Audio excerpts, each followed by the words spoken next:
Et donc, va enchaîner le point suivant, je vous le disais, l'appel à manifestation d'intérêt spontané pour l'occupation du domaine public communal et donc, à terme, l'installation de panneaux photovoltaïques sur le bâtiment de l'école Louisa Paulin. Ce point a été vu en commission avec un vote favorable à l'unanimité.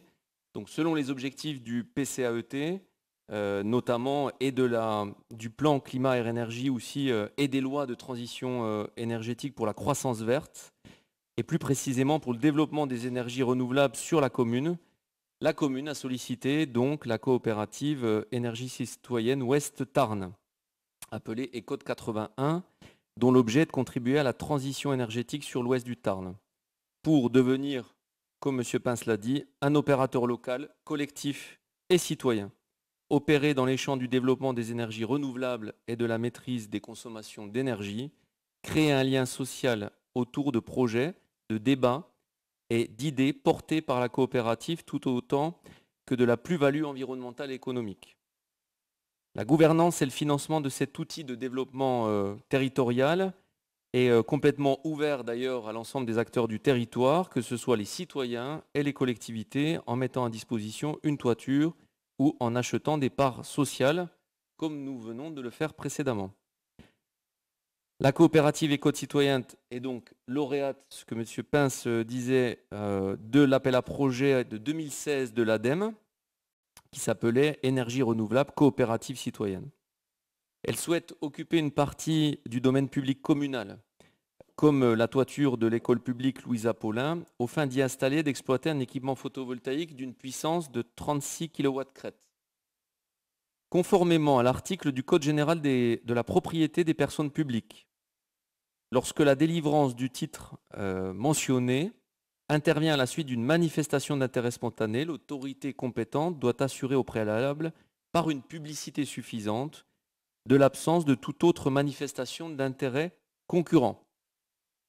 Ainsi donc, il convient de lancer un avis de publicité pour permettre de porter à la connaissance du public cette manifestation d'intérêt spontané et permettre à tout tiers intéressé par une occupation d'une partie du domaine public à se manifester en vue de réaliser le projet.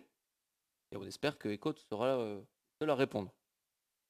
Après le lancement de l'appel à manifestation d'intérêt spontané, une sélection de candidats ayant manifesté leur intérêt à ce projet aura lieu et une convention d'occupation temporaire du domaine public, donc de la toiture de l'école, d'une durée de 20 ans, à titre informatif, pourra être conclue pour l'installation et l'occupation de la toiture de l'école Louisa Paulin.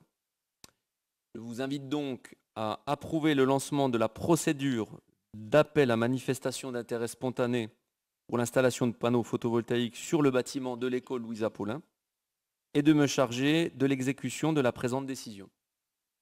Qui est contre? Qui s'abstient?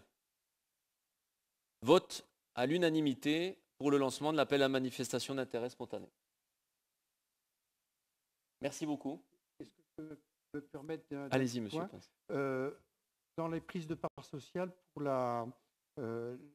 remplir le bulletin de souscription, il faut qu'il y ait un représentant de la municipalité qui soit désigné en séance, qui soit nommé.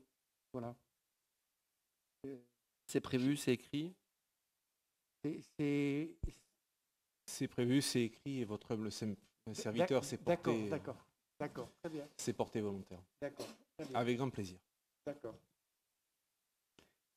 Bah, écoutez, merci beaucoup. Merci à pour vous aussi. votre présence. Comme je disais à nos amis de l'eau et du SMICTOM, c'est jamais évident en semaine, le soir tard, les conseils municipaux, ça attire pas les foules. Donc merci pour votre présence et puis continuez ensemble ce travail d'énergie citoyenne. Merci.